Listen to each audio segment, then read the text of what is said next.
Oke teman-teman, jumpa lagi dengan saya Anom, orang paling gila sedunia. Pada video kita kali ini kita akan melakukan tutorial pembuatan pohon bonsai, yaitu kita akan membuat dari pohon ficus, pohon kimeng, kita akan membuat bonsai small, bonsai kecil. Nah, di sini kita akan melakukan pemotongan-pemotongan dan pemilihan-pemilihan akar, di mana kita akan menggunakan alat-alat seperti biasa. Kita akan menggunakan gunting batang, gunting ranting, dan gergaji kecil serta catok miring.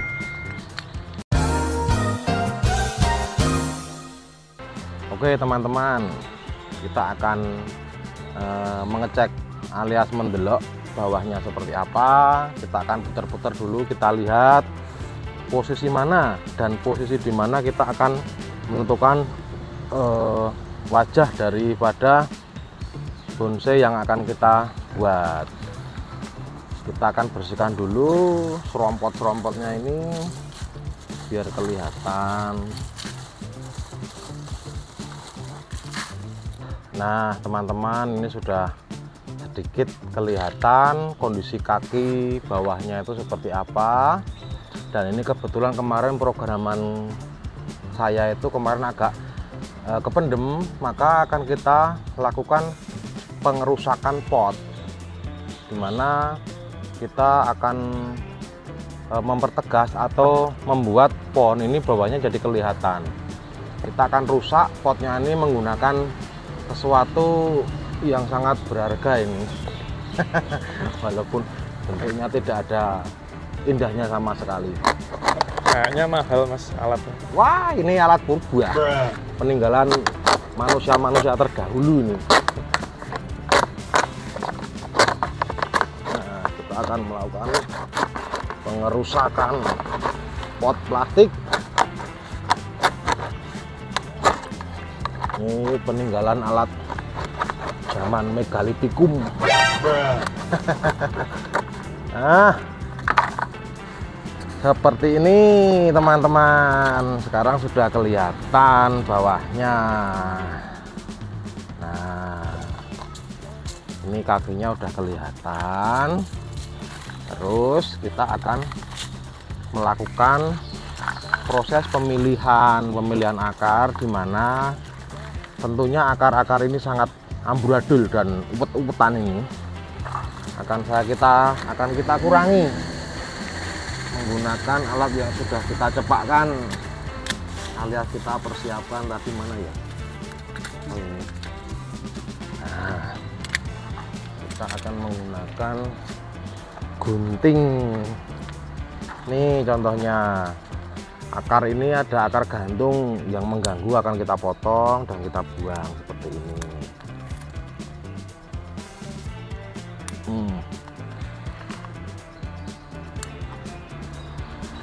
Akar gantung itu mengganggu tanaman atau gimana? Akar gantung itu sebetulnya kalau untuk tanaman tidak mengganggu, karena akar gantung terjadi itu karena apa ya?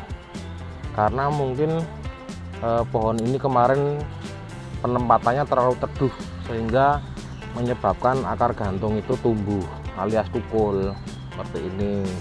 Tapi untuk program bonsai, akar gantung itu mengganggu karena apa ya? Akar gantung itu akan merusak daripada bentuk pohon tersendiri. Pohon itu tersendiri maksudnya. Nah, seperti ini. Ini akan kita buang akar-akar gantungnya biar kelihatan lebih tegas. Tapi ada beberapa akar juga yang tidak saya buang. Contohnya ini akar kecil yang lawir ini teman-teman. Kenapa tidak saya potong? Karena ini posisinya walaupun kemarin sudah diprogram pecah batang, cuma ini jaraknya terlalu jauh, jaraknya terlalu kejauhan, dan ini ada akar, maka ini akan kita gunakan untuk ngisi daripada ruang sebelah sini, tengah-tengah sini akan kita isi dengan cara ya ini akan kita rapikan seperti ini, kita potong, terus ini akan kita dulek, ini akan kita belusukkan seperti ini guntingnya, terus ini akan kita masukkan. Nah, kayak gini, ini akan kita ulek-ulek kayak gini. Nah, ini nanti dengan harapan akan menjadi besar dan akan menjadi bodi serta memperindah ruang sebelah sini, teman-teman. Setelah kita melakukan pemilihan akar, sudah oke kayak gini, sudah bersih, sudah kelihatan kakinya, maka kita akan memilih muka daripada pohon mame yang akan kita buat seperti ini. Pemilihan mukanya caranya gimana, Mas? Cara pemilihan muka menurut saya gini, Mas. Kita akan pilih bagian pohon yang paling enak dilihat dari depan atau flow dari depan. Kita akan memilih, contohnya gini, pohon seperti ini itu kan tentunya memiliki apa ya, memiliki, bingung aku ngomong. Ini selanjutnya akan saya potong press seperti ini, teman-teman. Tapi sebelumnya kita akan melihat flow pohon dari depan itu atau dari muka itu enaknya sebelah mana, maka akan kita pilih dulu ini. Nah, setelah kita putar-putar, kita pilih, ternyata saya menentukan pohon itu enak dilihat dari depan itu dari sebelah sini. Kenapa dari sini? Karena keseimbangan akarnya yang sebelah sini sudah dapat, dan dilihat umpama ini mau saya jadikan tangan pertama itu sudah pas, tangan kedua ini sudah pas. Jadi tangan pertama itu saya dulu membaca buku, bawahnya ada akar gede tangan pertama, terus tangan kedua juga urutannya ini jalurnya ada akar gede juga. Terus kalau dari sini itu menurut saya masih kurang apa ya, kurang indah aja, walaupun memang ini masih butuh proses, tapi saya kok seneng melihatnya dari sini. Nah, ketika saya lihat dari sini saya sudah mantep, maka saya akan melakukan pemotongan batang utama. Ini akan saya potong tel di sini, teman-teman. Akan saya potong di sini, tujuannya adalah biar tangan pertama ini dan yang kedua ini pertumbuhannya akan lebih cepat dan mengimbangi, sehingga tidak terjadi kesenjangan pertumbuhan apabila ini terlalu ini gitu, teman-teman. Oke, akan kita potong. Itu enggak eman-eman loh, Mas. Wah, ini enggak ada yang eman-eman. Kalau saya eman-eman, pohonnya enggak jadi-jadi ini, Mas. Ya, kenapa kok enggak dicangkok aja gitu? Kalau ditanya kenapa kok enggak dicangkok dulu, itu sebetulnya Mas, setiap orang dan setiap pembonsai itu memiliki cara tersendiri. Kalau saya pribadi, kenapa tidak saya cangkok? Karena ini mau saya program, langsung saya program kecil. Jadi kalau saya cangkok di sini tuh bisa, cangkok di sini bisa, sini bisa. Cuma kalau saya cangkok atas ini, saya eman-eman di waktu, karena saya membuang waktu. Tentunya harus menunggu beberapa minggu baru kita potong. Kalau kita stuck di sini langsung kita potong, tentunya nutrisi yang dari sini langsung larinya ke ini ya, Mas ya. Enggak lewat ini dulu, dan ini nanti akan kita manfaatkan juga, tidak semena-mena akan kita buang jadi sampah, enggak. Ini akan kita potong, akan kita program menjadi pohon seperti ini juga. Ini dulu hasil stek pecah batang, bukan cangkokan seperti ini. Nah, oke, kita lanjut, nanti akan kita ulas. Ini kita potong sini. Oke. Ini potong dulu. Nah, ini akan kita potong, teman-teman, seperti ini. Kita potong miring, bukan rata kayak gini ya, akan kita potong miring seperti ini. Kenapa kok miring? Tujuannya kenapa kita potong miring adalah biar nanti ketika pohon ini gede, luka nutup ini akan menjadi sebuah bodi yang jadinya pohonnya itu ngepen alias mengecil, tidak silindris. Nah, seperti ini.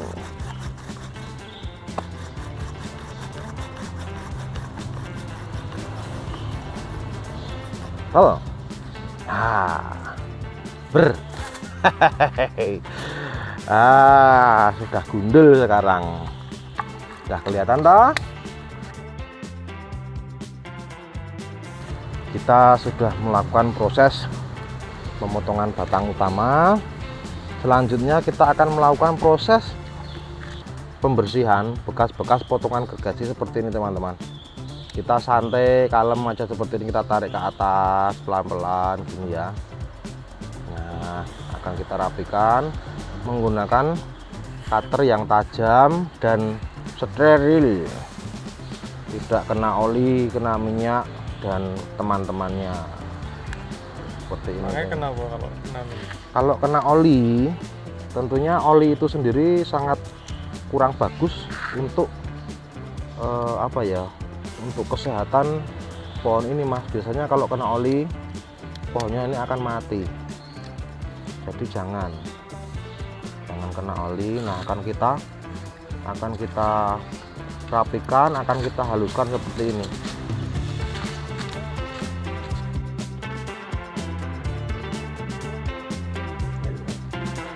Itu kenapa nggak pakai kerekut gitu aja mas, dibikin berlubang? Oh, ini kenapa saya ngerapihinnya tidak menggunakan kerekut ya, dan tidak saya bikin jeglong-jeglong alias berlubang-lubang. Itu kenapa? Karena saya memiliki tujuan, kalau kita atau saya rapikan menggunakan cutter, dengan sengaja saya punjuli atau saya sisakan sekitar 1-2 mili seperti ini.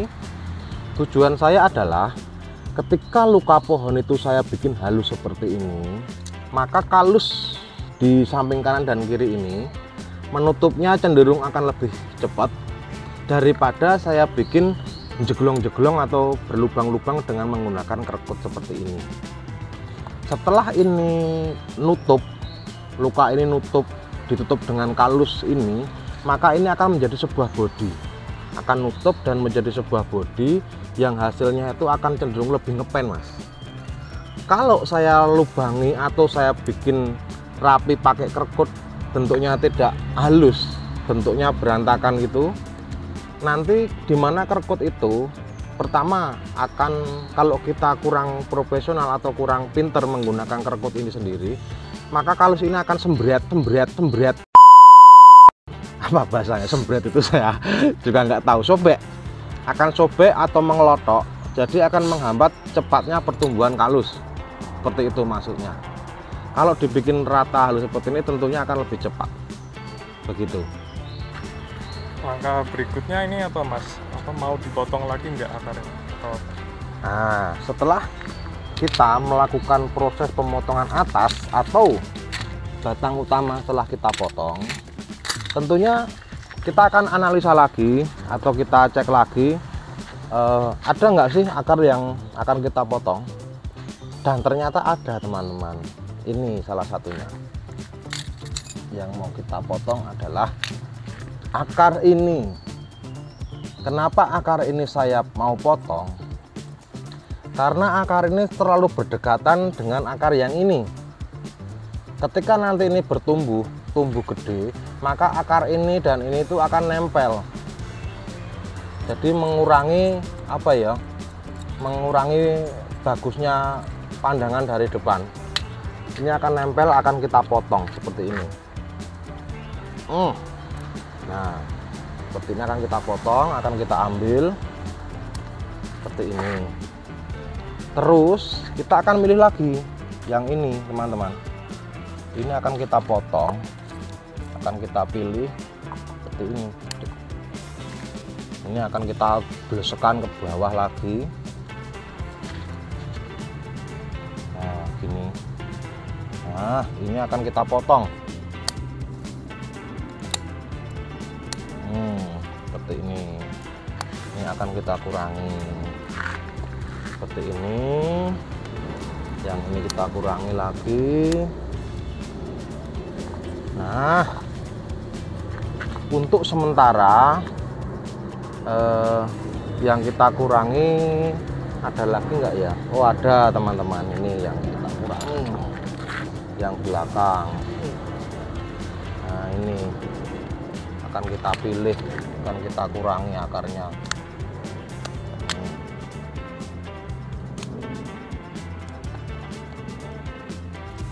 Kalau banyak yang dipotong gitu nanti nggak mati Mas? Kalau mati mudah-mudahan sih enggak, karena ini yang saya potong tidak semuanya atau keseluruhan saya potong, hanya beberapa saja. Jadi ada beberapa yang saya potong saya kurangi, cuma yang lainnya tetap masih kenceng. Kalau saya kurangin semuanya itu sama aja saya bedol Mas, sama aja saya ngambil atau bongkar dari kebun ngambil baru seperti ini. Terus diapain lagi nih setelah dipotong akarnya? Setelah ini akar saya pilih, terus batang utama saya potong, terus saya sisakan 2 seperti ini. Langkah selanjutnya adalah saya akan membantu mengarahkan 2 ranting ini, saya bantu penguat pakai kawat. Jadi bukan saya arahkan ulat-ulat pakai kawat, enggak, tapi akan saya bantu aja biar ini tidak tidak sengkleh, bahasanya sengkleh, tidak patah gitu aja. Ntar kita akan bantu menggunakan kawat biar pohon ini sedikit ke atas, tidak menyamping seperti ini teman-teman. Kita kawat kendor aja, jangan terlalu kenceng, kendor seperti ini tapi ya tidak kendor banget. Nah seperti ini.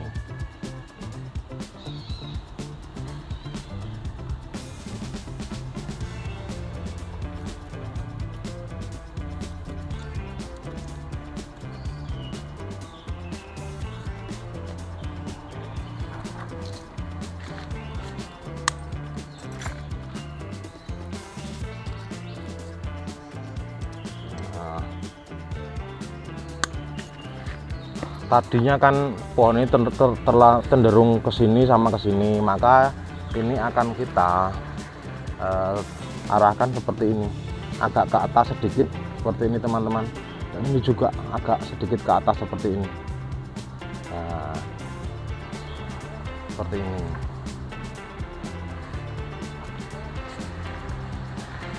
Kurang lebih seperti ini pohonnya. Ini masang kawatnya berapa lama kira-kira? Kalau pemasangan kawat ini kurang lebih waktu saya tidak bisa menentukan. Yang jelas ini setelah kita rawat lagi, kita pupuk lagi, ini ikan kita lepas setelah kelihatan pohon ini mengalami pertumbuhan atau mengalami kelihatan subur, maka ini kawat akan kita lepas supaya tidak pinggit Mas, supaya tidak kelihatan lukanya. Dan ini akan kita los lagi, ini ke atas los, ini ke samping los, sampai luka ini nutup. Nanti akan kita lakukan pemotongan lagi seperti itu. Jadi kurang lebih jadinya seperti ini. Pohon setelah kita potong, kita rapikan bawahnya, kita potong atasnya, dan kita pilih serta kita arahkan, kurang lebih jadinya seperti ini. Nah ini akan kita tunggu, akan kita pelihara lagi, kita rawat lagi sampai nanti programan selanjutnya akan saya kabarin untuk untuk kita bikin tutorial ulang. Yang tadi potongannya tadi terus diapain Mas? Potongan yang ini? Iya, yang atas. Kalau potongan yang atas ini nanti akan kita program lagi untuk kita jadikan programan stek pecah batang. Itu kita potong, tidak akan kita buang atau dijadikan sampah, tapi akan kita manfaatkan lagi menjadi bibit-bibit pecah batang seperti ini, dimana ini dulu juga hasil dari programan stek pecah batang seperti ini. Tapi videonya akan kita ulas di video berikutnya seperti itu.